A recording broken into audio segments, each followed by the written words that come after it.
Hi, everyone. Thank you so much for taking the time today to join our webinar. My name is Marta O'Done, and I'm a marketing manager at MDR, and I'll be your host. Just a reminder, we will be recording today's session, and you will all get a copy of the slides and a link to watch the video in your email by tomorrow. So today we'll be talking about social emotional learning, or SEL for short. And this has become a popular topic lately, both in the news and within the education space, as schools and educators are trying to figure out how to integrate SEL into their regular classroom instruction. MDR just released a research report earlier this year in partnership with the Committee for Children it explores how well-prepared teachers feel with implementing SEL, the barriers that they face, and opportunities for providers to help meet the needs of teachers today. And that's what we'll be talking about today.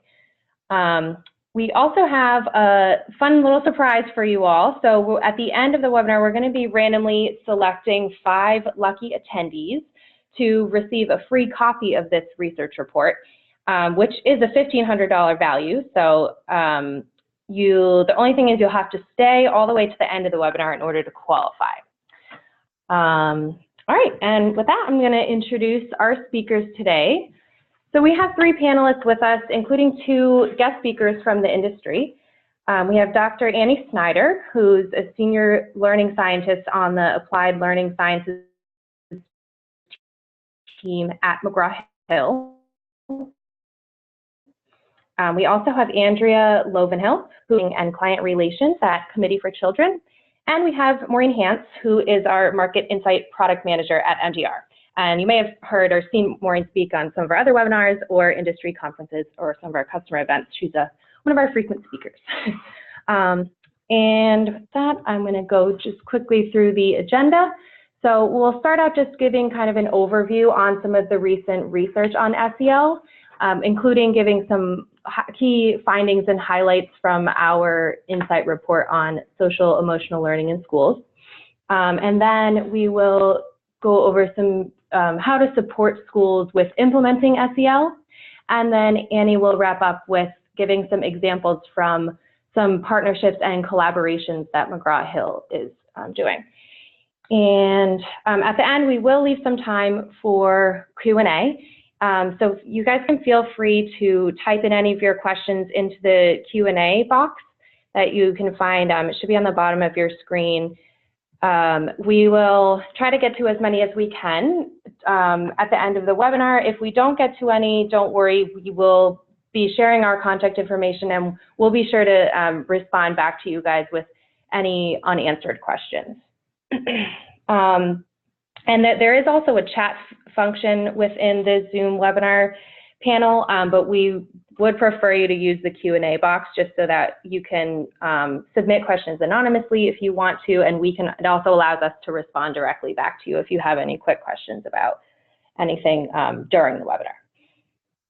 All right, with that, I'm going to hand it off to Annie to get us started. Hi there, can you hear me okay?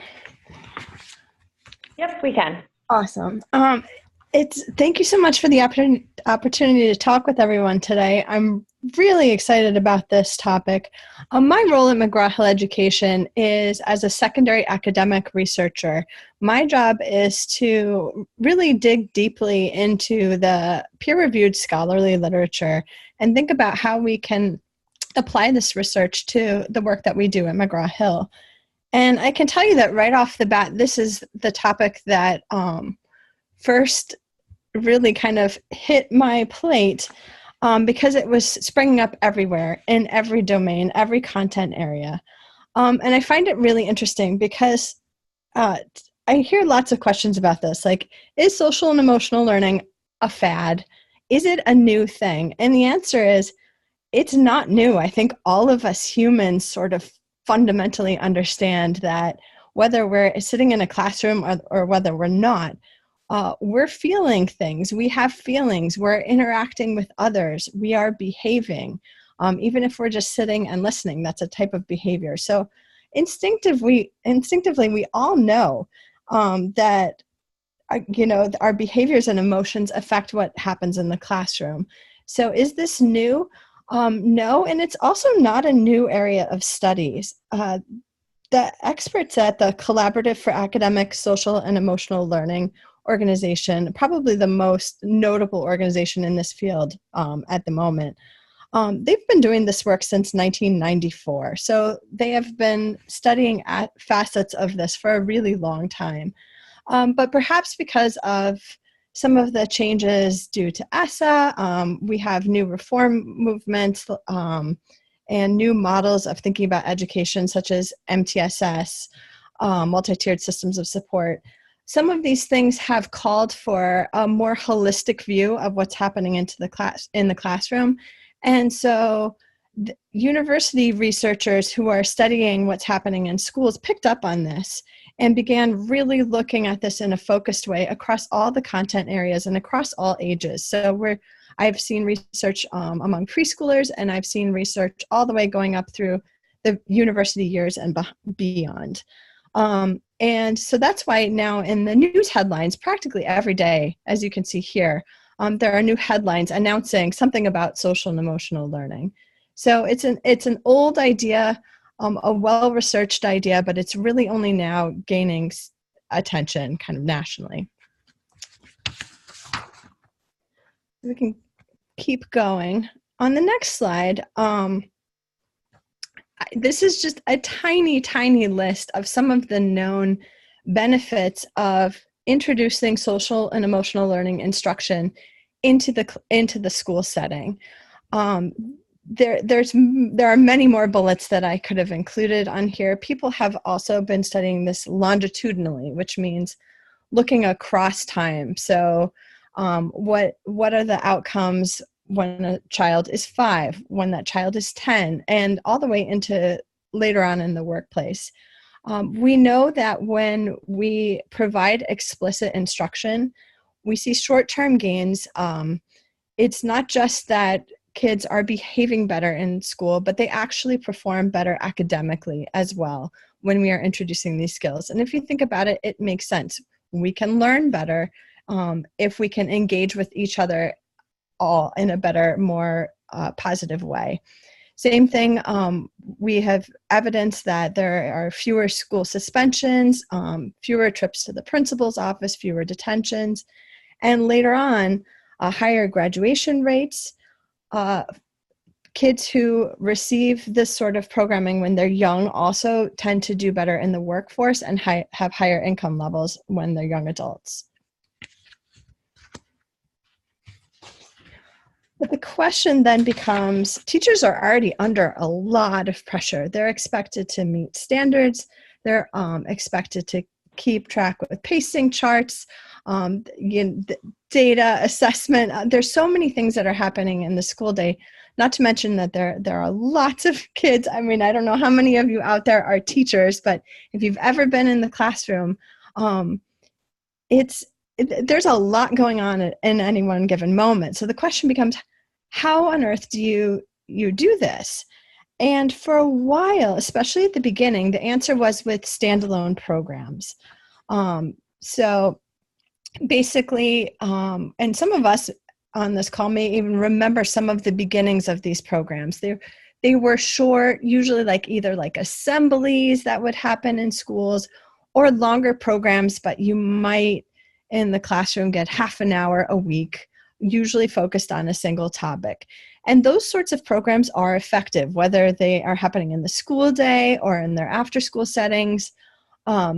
However, later research has started to demonstrate that if it's a longer program that integrates more of the things that fall under the social and emotional umbrella, things like everything from how we interact with each other and collaborate with each other to things like persistence and rigor, and all of the growth mindset stuff falls under that umbrella that you're probably hearing a lot about. But if we integrate this in a longer sort of course of instruction and we integrate it into what's happening academically, it tends to be far more effective.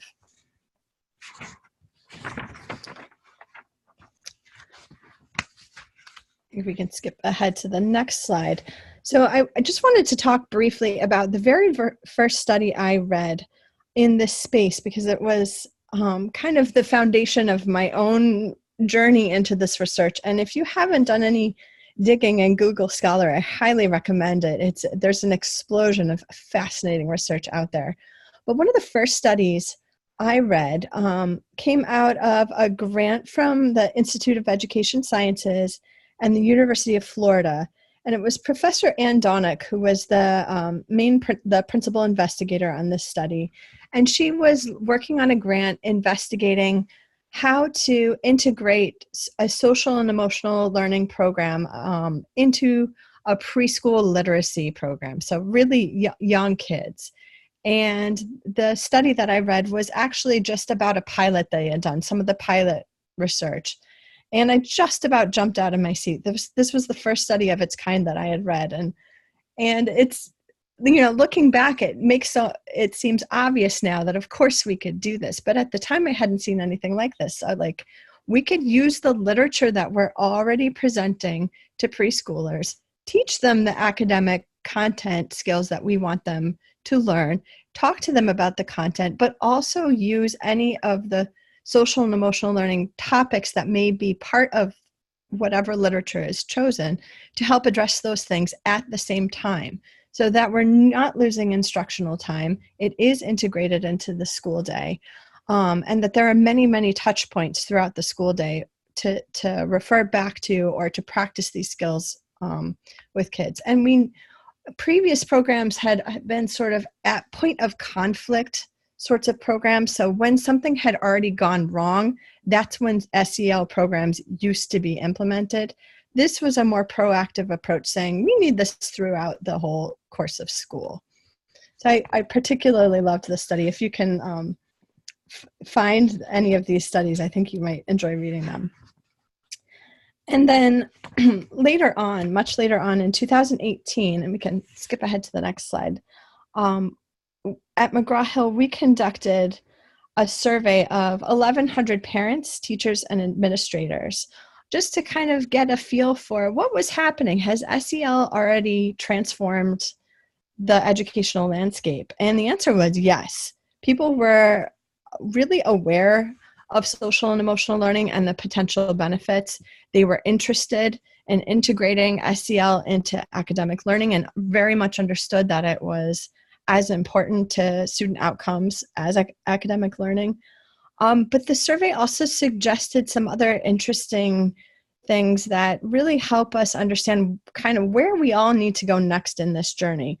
And one big piece was teacher preparation.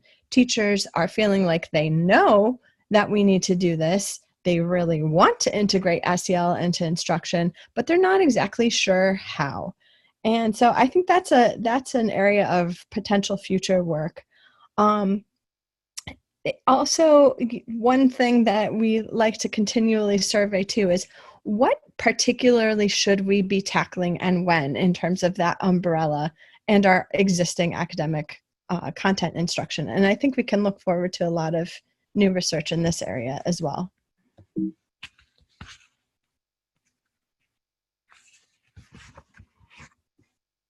Hans?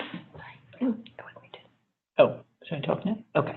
Oh, thanks, Annie. I'm just going to chime in here. It's Maureen Hans. As Marta said, the product manager here at MDR regarding our MDR insights and research reports. So MDR also recently published an insight report about social emotional learning back in February. We produced it in partnership with Committee for Children, and we wanted to explore, the trends and perceptions about SEL in schools. The report is based on an online survey that we conducted in November, December, the end of last year, and the report serves as a summary of analysis and survey findings. The first 500 educators who completed the survey also received an incentive of a $5 gift card. Today we'll share some key highlights from the report, including how long teachers have been implementing SEL in their classrooms, why and how they're doing it, and how well prepared they feel they are. But the report explores additional topics such as what barriers they face in implementing SEL, some of the brands and frameworks that they're using, family engagement, and SEL decision making.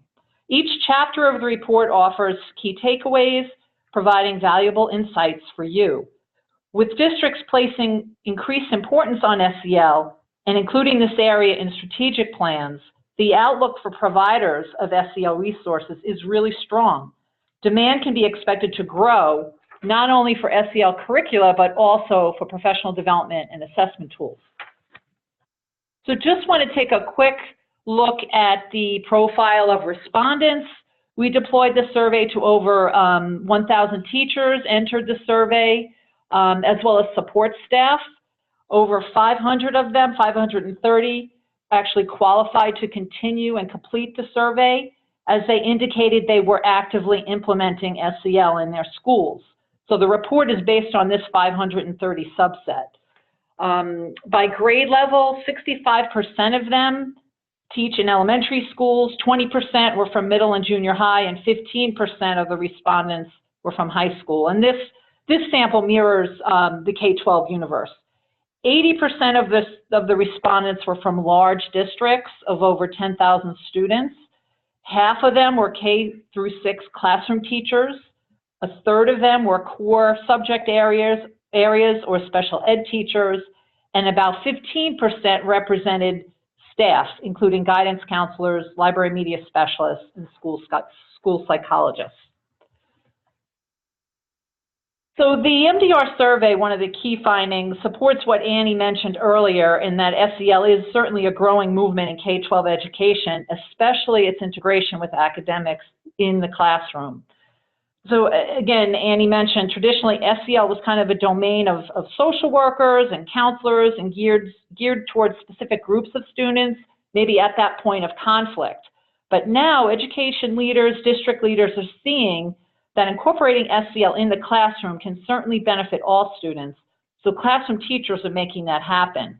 And our survey supports this trend where the majority of them, 57%, indicated that they are recently implementing SEL programs in their classroom within the last 2 years, while only 11% reported SEL programs in place for more than 5 years. So we certainly can see the trend is starting to grow. I'm going to ask Andrea to take it from here.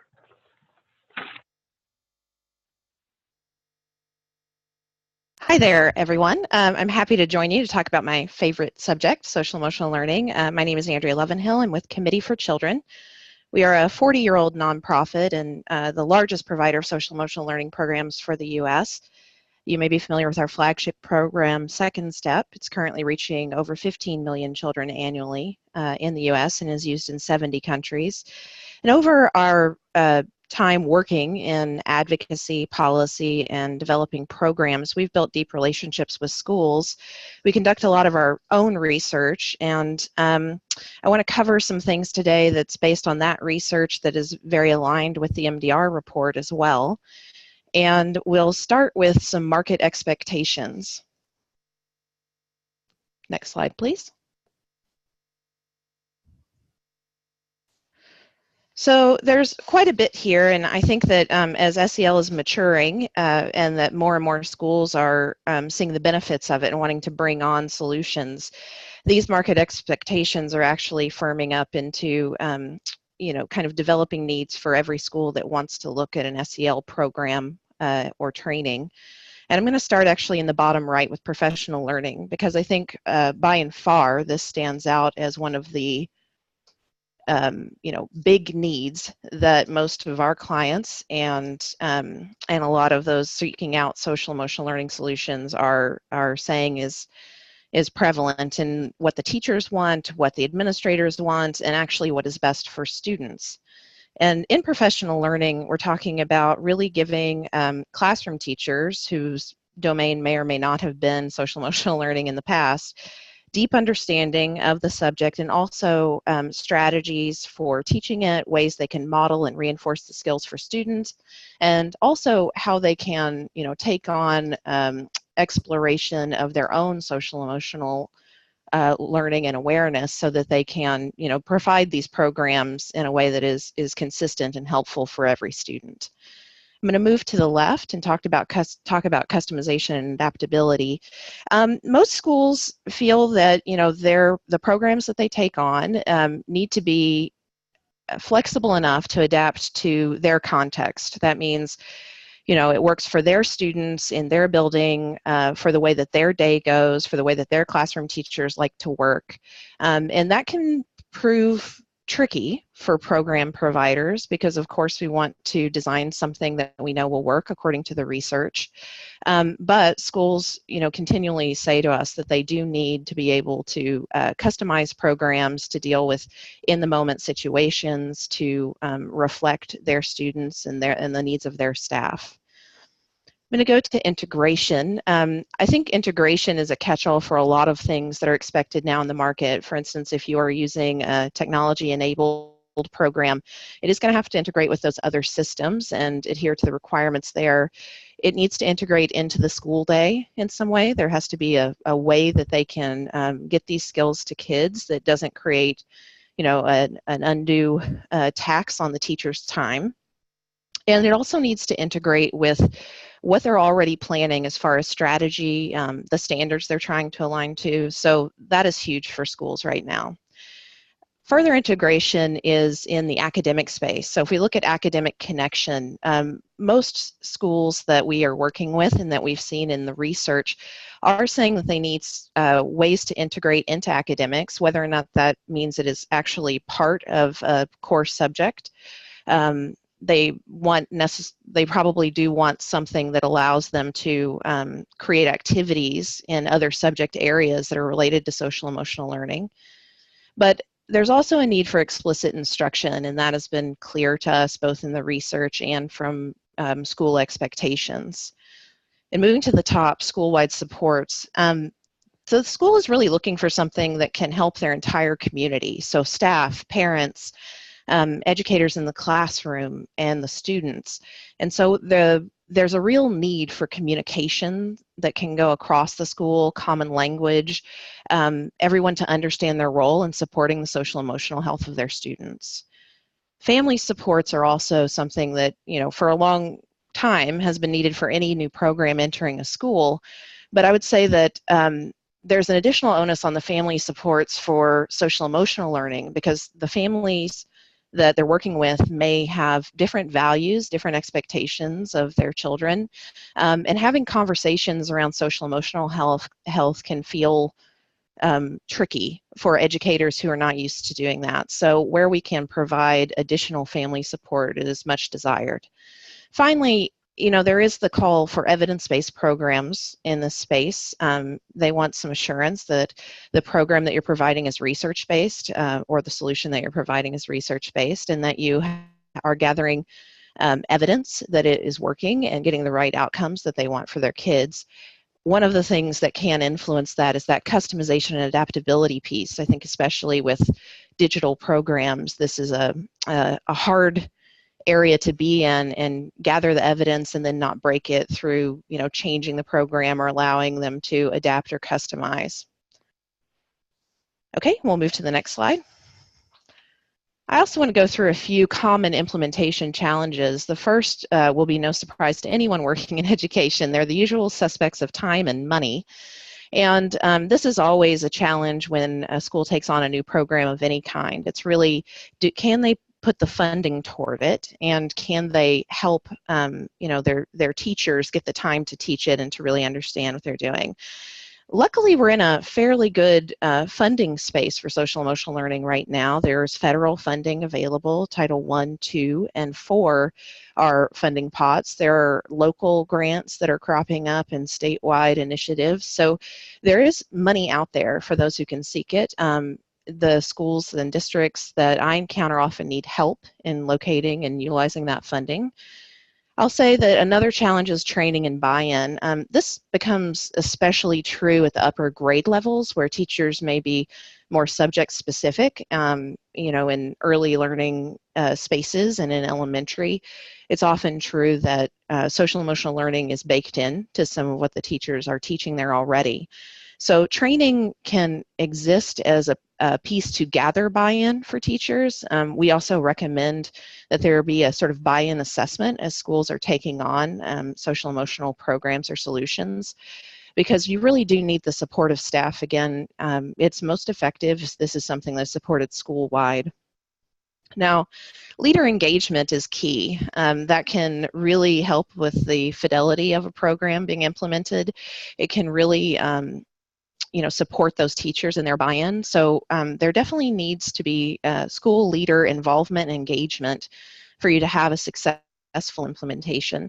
And that can be a barrier, although less so in the recent years as more school leaders have seen the benefit of SEL.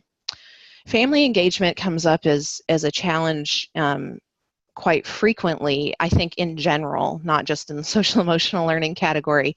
And also as you move upward in the grade levels, the family engagement piece can be a huge barrier.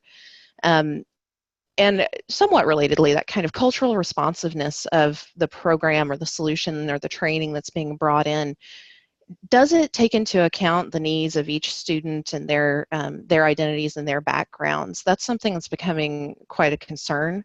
And there are, legacy programs and things that have been around a long time that may not have been designed with that in mind.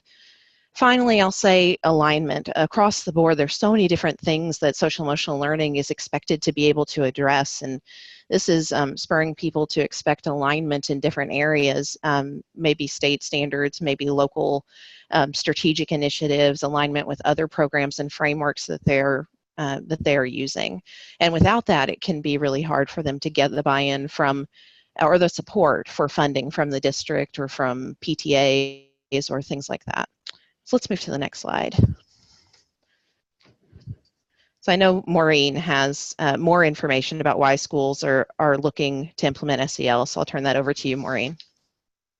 Yeah, sure, thanks. And I just have a few more findings from this survey that certainly support what Andrea and Annie have already kind of brought to our attention.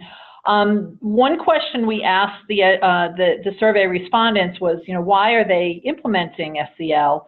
And the number one reason was to improve discipline problems in their schools. So over 2/3 of them indicated that was their main priority. But best practices and research indicating positive outcomes were equally cited reasons by close to 60% of all respondents. And then about 40% of them reported that SEL was being implemented in all schools in their district. So those are just some of the key reasons why teachers are implementing SEL today. Next slide. We also asked teachers how they were using their SEL curriculum, and this kind of goes back to what both Andrea and Annie were saying before. The majority of the SEL adopters describe their programs as flexible and use it integrated into their classrooms, into everyday learning opportunities, as opposed to a standalone curriculum. So integrating SEL within academic instruction reinforces the SEL values throughout the school day. So there's a kind of a longer period for students to practice and incorporate SEL, and also gives them real-life situations to apply their SEL skills. And the last point I wanted to make as a survey finding is with regard to professional learning, professional development. We asked teachers about how prepared they were to implement SEL. A slight majority, 59% of teachers, felt somewhat prepared for the task. Not surprisingly, we found that close to 50% of the support staff, which were the guidance counselors, school psychologists who've been doing this a lot longer, were very prepared to do so. And then the broadening of SEL into the classroom really has generated the need for training, as we all have indicated. Over 40% of them, 44%, indicated they have not received any SEL-related training in the past 4 years. So clearly, there's a need, lots of need for SEL professional learning. And I will pass it back to you, Andrea. Thanks.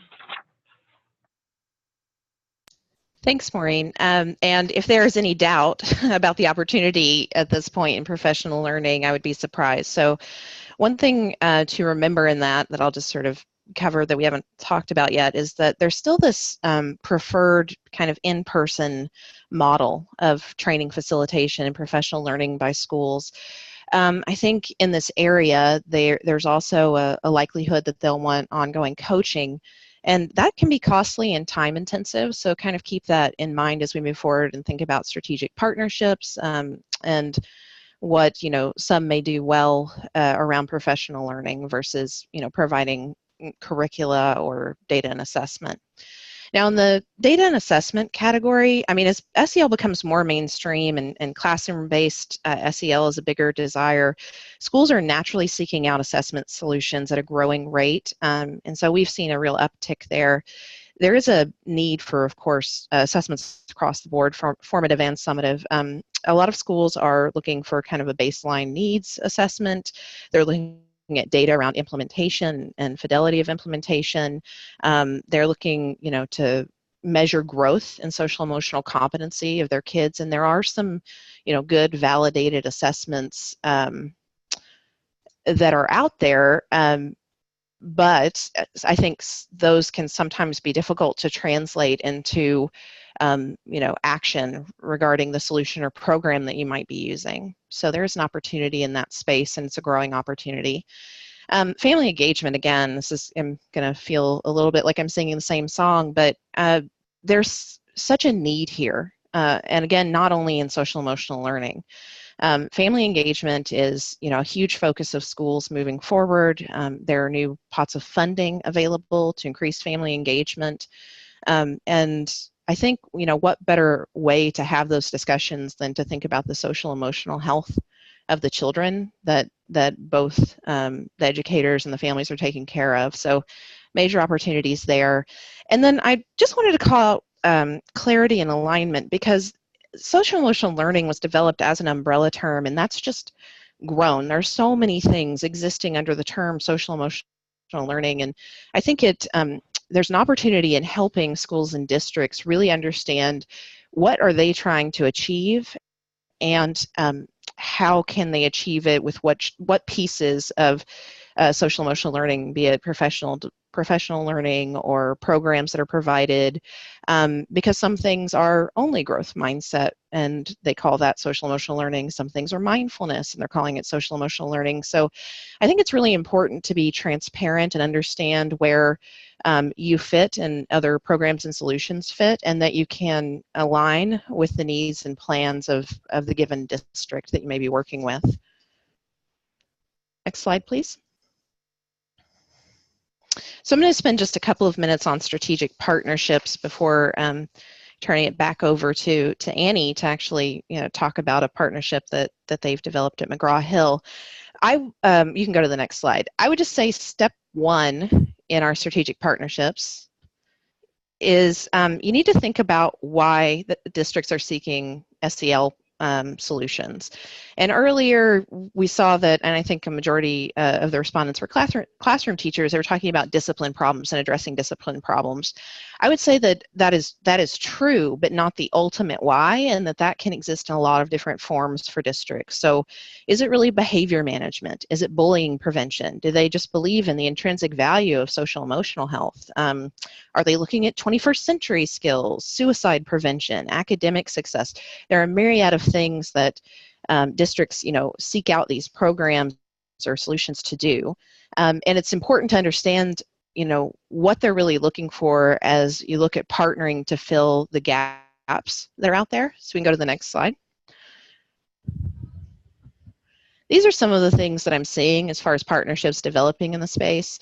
I do see, existing education companies, businesses, curriculum providers looking to build credibility around social emotional learning and seek out subject matter expertise and develop that in-house or through partnership. I also see that some providers of innovative or new or small-scale social emotional learning solutions are seeking, wider audiences now that it's become more mainstream. So there are these channel partnerships that are developing, and also technology. So folks that are entering ed tech or have existed in ed tech may be looking to provide solutions to some of the social emotional learning programs and things that are being developed in the space, and vice versa. You can move to the next slide. So other partnerships that seem to be developing are between curriculum and assessment, are looking at, again, assessment and technology. Do you do assessment well? If so, and you have not developed social emotional learning assessment, you may have a service that would be highly desirable to someone already in the space. In the curriculum area, if you have a competency around developing, research-based curricula and you want to move into social emotional learning, again, jumping back to that subject matter expert slide, you may want to partner with subject matter experts or researchers in the field. So there's a lot of opportunity for partnership to fill that gap. And as I stated earlier, professional learning is one that I think makes a lot of sense, because there are some organizations that do this very well. They've created models that can scale around providing in-person learning, ongoing coaching, or even digital one-to-one learning. And so where already existing providers might need to make that more robust, they should consider that. I think also those who are already providing social emotional learning professional development should think about the opportunity in the space and where partnership might allow them to scale their own offering. And with that brief overview of strategic partnerships, I am going to turn it back to Annie to discuss what McGraw-Hill has been up to in the space. Annie? Thank you, Andrea. So I just love listening to this, because this really is such an exciting space. And I think for many of you who are listening, and for all of us, SEL has always been part of our story. So at McGraw-Hill, it's always been part of the story in terms of the curricula that we help develop, the learning solutions that we're helping to develop, because SEL has always been part of the larger story of teaching and learning, like we've talked about. But it's sort of this more systematic acknowledgement of this part of the school day that we really wanted to take a closer look at.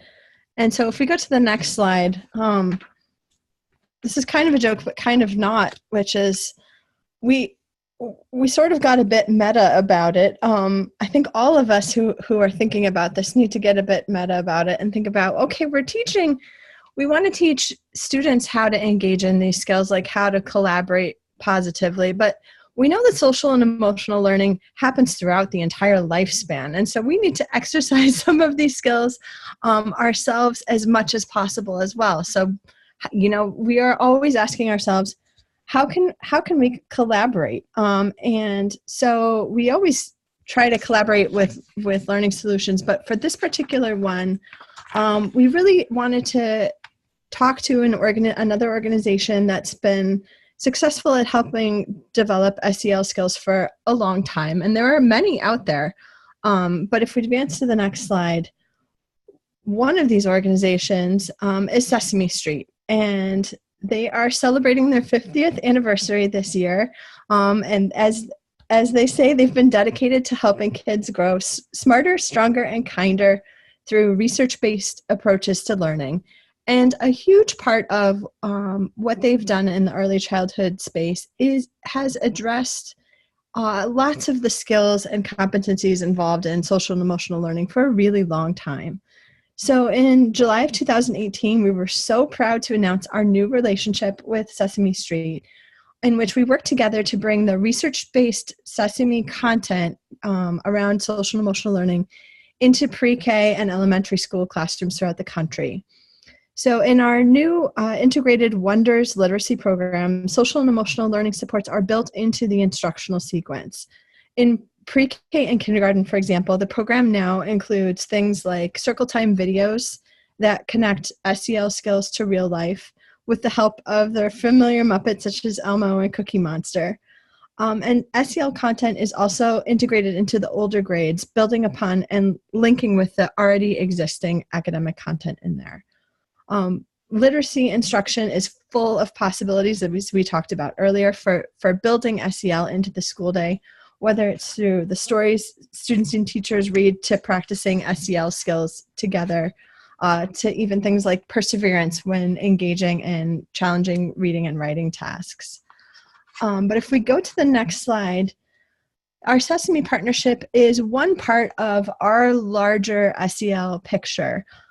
We have long understood that SEL isn't just about literacy, but it's really about every content area and every learning experience. So in my perspective as a learning scientist, this makes a whole lot of sense. For example, we know from neuroimaging studies that our brains process incoming information in many ways and across many pathways, including pathways that involve social interactions and behaviors, even when we're learning about something like science or social studies. So this is why we're also working to integrate SEL supports into our other content programs. One example is our K-5 social studies program called Impact, which has built-in social, emotional, and behavioral learning points throughout the program through integrated inquiry, reading, writing, and discussions. These skills are important not just because they're part of social and emotional development, but social studies is also really deeply involved in helping develop informed and engaged citizens. And SEL is part of the bridge towards building these engaged citizens. Same thing with all the STEM fields. We know that in science and technology and engineering and math, these skills are important for success in any content discipline. And on our last slide, we can talk about what we see on the horizon. And this is really echoing what everybody has said together already, which is we know for sure that professional learning is an area of focus. Inside the scholarly research, I'm starting to see other trends too. As Andrea mentioned, the notion of culturally responsive social and emotional learning, I think we can see this becoming a topic that's really in focus within the next few years. Same thing with going back to this notion of SEL continues throughout the lifespan. How do we help teachers develop their own social and emotional learning skills? We know that the classroom can be a tricky environment, and teachers have a lot of pressure on them every day. How can we support them address their own learning inside this space, even as they are supporting the social and emotional learning of their students? Maureen and Andrea talked about measuring SEL. This is an ongoing discussion inside the scholarly literature in terms of how do we measure progress, how do we measure success, what kind of data can be reported out to students and teachers. Another area that we're starting to see more and more interest in is social and emotional learning in the later grades, so 6th grade, high school, and beyond, even in post-secondary. I'm starting to see more and more articles and research studies in this area. And then finally, although this is not an exhaustive list, these bullets here, but another one that I'm really interested in is the notion of discipline-specific SEL skills. So for example, what someone in biology needs to be exercising inside that domain might look slightly different than someone who is working in a field that's more humanities based. So I think we can expect to see a lot more in that regard as well. But I want to turn it over because I can see there's lots of questions in the chat. So I'm going to turn it back over to you and look forward to talking more with you. All right, thanks so much, Annie, and also to Maureen and Andrea for the great content. Yeah, we do have lots of great questions, so we're going to try to get a few of those answered in the time we have remaining. And again, any that we don't get to, we will make sure to respond to you via email. Okay, so we had one that I think Andrea may be able to answer. They wanted to better understand, where did it go? Sorry. What we mean by channeling partnerships, and if we could elaborate a little bit on that. And Andrea, I think, did respond directly to Donna, but I don't think all the rest of the attendees can see your answer. So if you could just kind of quickly give a answer to Sure. that one. I'd be happy to. So it's really about, maybe one organization creates something that they feel would have value in the SEL space. But let's use an example because I think that's the easiest way to explain it. So they have something they believe is of value in the SEL space, but perhaps they're new to education or they don't have the capacity to scale what they're offering or to provide the ongoing support or services necessary for their offering to do well for schools. They may partner with an existing provider that can help them, produce what they're doing or market it or sell it or support it through implementation. So it's really where an existing education company might want a social emotional learning program or solution that they want to provide. They could seek out someone who has created that who doesn't necessarily have the same scale that they did and vice versa. So channel partnership is really about distribution, support, marketing, or selling.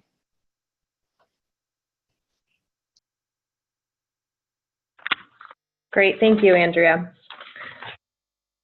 Okay, so there was another one asking, does any of your data or research point to the association with adult skills or competencies related to SEL and in comparison to student skills and competencies? I think Andrea might be able to answer that one too. Yeah, I'm sure that Annie has dived into some of that. There are research studies that have been longitudinal or long term, and they are they do show outcomes in adult life. Now, if you're talking about do you maintain the same social emotional competency that you developed as a child, that I'd probably have to go look deeper. Annie may know that, but a lot of the research is showing that when you have improved or highly competent social emotional skills, then when you are older, you're more likely to graduate, more likely to have a full-time job by age 25. There are a lot of benefits that are seen in adult life from higher social emotional competence. Great, thanks. And Annie, if you had anything to add, feel free to jump in. Oh, I totally agree with Andrea. And I think we can expect to see more of this. It's very tricky and expensive to do longitudinal studies like this, but the work that is out there so far has strongly supported the idea that if you provide these programs early, they have lifelong benefits.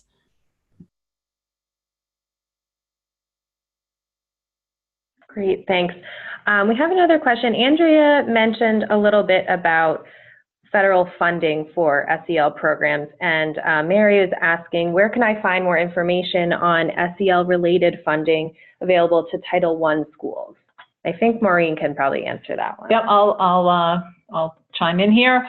Yeah, so MDR does track Title I funding at the district level, so we know how much districts are receiving in terms of Title I funding. So we know over 53,000 public schools are getting $500,000 or more in Title I funding. We don't have it down to the SEL level, but that's the general monies that are going to schools for Title I expenditures.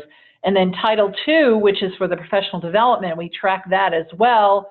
And we know that over 36,000 public schools are getting over $100,000 in Title II funding. So the money is flowing out there. I don't know, Andrea, if you had anything else to add? No, I think that, it definitely those funding buckets that I was talking about, in Title IV, and it's outlined in ESSA, is an important one to look into. So Title IV for that, Title II, and Title I. And there are some organizations that actually look specifically at funding for schools and for companies around these topic areas. And I don't have them off the top of my head, but I could, if the person who asked the question needs more of that, if they want to contact me directly, I can look that up.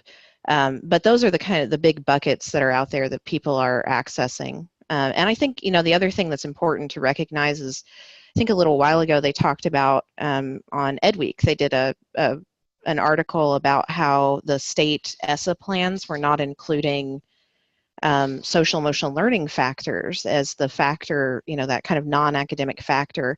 But I will say that what is included in those as the non-academic factor are the things that are typically being tracked by schools who are taking on social emotional learning solutions. So when you look at, graduation rates, absenteeism, discipline referrals, those are all typical things that they are tracking when they bring in social emotional learning to see if they are achieving the results that they want. So, it is very aligned with some of the buckets of funding and the mandates in ESSA legislation. Great, thanks. And we had another one. In Annie's last slide, you talked about culturally responsive SEL. So a couple of people were asking if you could just further explain what that is and maybe give an example of that. Sure thing. I think Andrea and I both probably would love to speak to this one. From the scholarly research side, I've started to see studies where they have noted that while a specific program might be really effective for some groups of students, it's less effective for others. And sometimes it's because the program has been developed from one culture's point of view or perspective and doesn't necessarily resonate with students who may be coming from a different culture. And today, when we have schools that integrate lots of cultures and celebrate lots of cultures all in one space, this becomes really important. So one example is a group of researchers did a study where they took an existing SEL program, tested it with Latino boys, and found that it was almost like giving them nothing at all. It was not effective for these students. So they actually sat down with the students and their families and some expert researchers to redesign the program. And then for the next subset of students in the next year, they tried this new program. And again, it wasn't a full-blown study, but the pilot results were very positive, saying it was far more effective when the program integrated everything from the phrasing that a student might respond to the sorts of content that were used to help explicitly provide instruction. Also, in terms of what's a cultural norm. So what we teach as a behavior that we expect in a school may be completely different from what a student is used to at home or within his or her community. And so without knowing what those cultural norms are, and exploring those things, we may design a program that's not as effective for some of our students.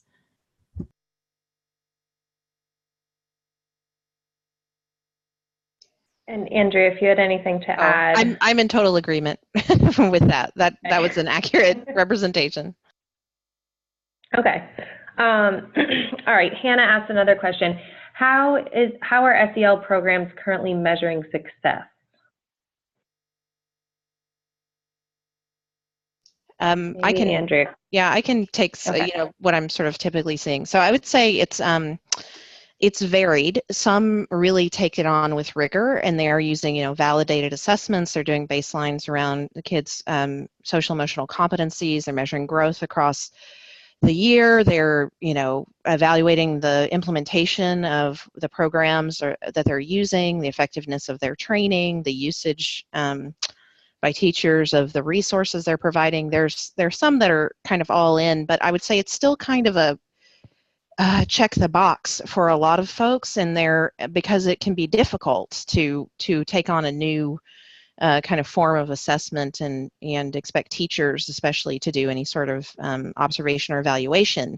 But as the space becomes more mature, that is definitely going to grow, and that I would say, from our perspective, that is what you should be doing to make sure that, the money and the time and everything that you're putting into it is actually producing the results you want for your kids.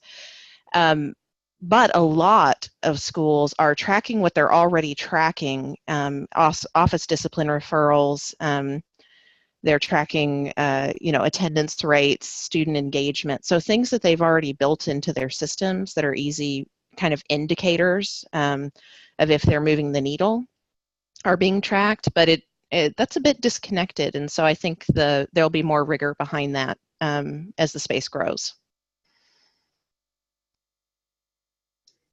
Annie, are you seeing anything that you want to call out in that? Nope, just same thing, in complete agreement. I think I know that people are calling for more standardized sets of measurements, but again, because each program and each setting and everything is different, it's easier said than done. Okay, we're just going to do one more in the sake of time. Can you name some of the providers of professional learning for SEL? Just a quick. I can jump in a bit, and I'm sure Annie's seen some in her research. But so I would say that, you know, a lot of providers of social emotional learning programs also provide professional development. That, you know, that, for instance, is something that we do. It's something that there's more robust professional development. Sometimes that is the kind of SEL program. It's around teacher development. You know, there are a couple that do only PD. I'm feeling like one of them is called SEL Academy or something like that, but I haven't, you know, kind of dove into that or vetted it. And then there are others that are providing, you know, development that's sort of considered tangential to SEL, like there's mindfulness trainings and things like that for teachers. So I wouldn't say that there's a big standout in the professional learning for SEL space. But there's a course that was developed by Rutgers that is, you know, an actual, I think, graduate level course around SEL. I think that they've seen some success with that. So there are some options out there. I would, you know, say that if you are taking on a social emotional learning program or solution, it's likely that the professional learning is more about the usage and strategies within that program and less about, you know, developing the teacher's subject matter expertise or about their own social emotional competencies. That's what I've been seeing, but perhaps Annie has seen some. Nope, completely agree. I think this is a space that is going to be developed, and I really look forward to seeing what people come up with. In my view, it's almost the same as we would approach this whole notion of integrating SEL into academic instruction. I sort of feel like we need to also integrate it into professional learning. So it should be a holistic, integrated part of any other professional learning activities that we're doing. Because again, it's not a separate. SEL and academic learning go hand in hand. So this notion of whether we're teaching teachers how to instruct in these skills or helping teachers develop their own competencies, it can be integrated into every professional learning experience.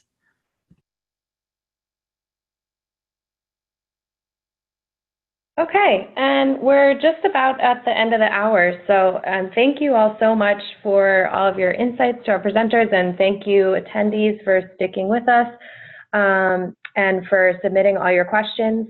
We'll make sure to get back to you, got all the ones that we didn't get to, but just really quickly, I wanted to just put a couple links up on the screen where you'll be able to find the recording to this webinar and also all of our previous webinars at the top link.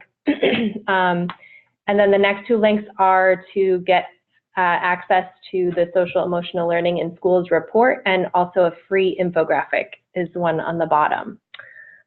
And we will make sure to include all those links in our follow-up email. So don't worry, you don't need to frantically jot them down. All right, thanks again, everybody, and hope everyone has a great afternoon.